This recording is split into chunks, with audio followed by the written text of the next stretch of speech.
no plans of asking Tuck's opinion on the purchase of my own racehorse.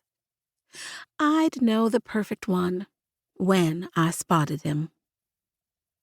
I reached the last stall. "This here is Dream. You want to see him?" the barn hand asked. "Yes, please." I sucked in an inhale as Dream stood before me. He was absolutely magnificent. "May I touch him?" My fingers itched to run along his strong, sleek lines. "Sure can. He won't mind." I put my palm face up below Dream's muzzle. His nostrils widened, and a puff of air caressed my hand as the colt took my measure. Slowly, I ran a hand down his shoulders and along his flank, reveling in the softness of his coat, but also assessing his muscular structure. He didn't shy away from my touch and held a calm disposition. No, not calm. Regal. I continued my assessment by running my fingers along his knees, down his cannons to his fetlocks, my hands allowing me to feel what I couldn't see. His repository had shown he was injury-free. All the X-rays and other medical tests had shown him to be a healthy horse, but I wanted to feel for myself.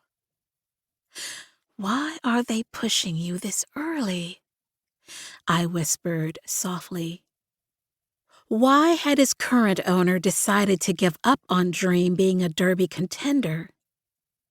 His ears flickered backward, listening to my voice.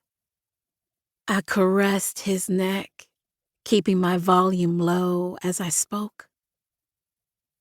His racing speed hadn't been as fast as the others that ran the eighth of a mile, but he was no slouch either. I could see the promise in him. Perhaps his regal personality kept him from getting in the trenches with the others. I wanted to ask the handler, but I would have to decide this on my own. Everything I saw of Dream showed me he could go the distance. "You could be mine," I whispered. I stepped away, noting other potential buyers filling the stables.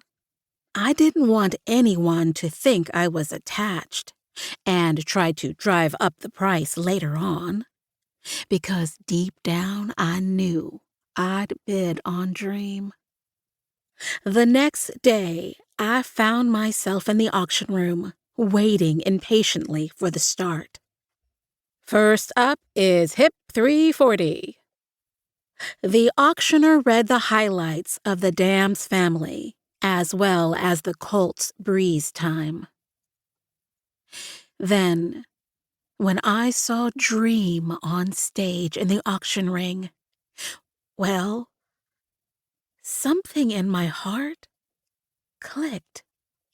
He was it. Dream was my horse. He would help me make my own dream come true, one that involved no one telling me how to live or how to dress. I didn't want to run a 300-acre stable like my folks.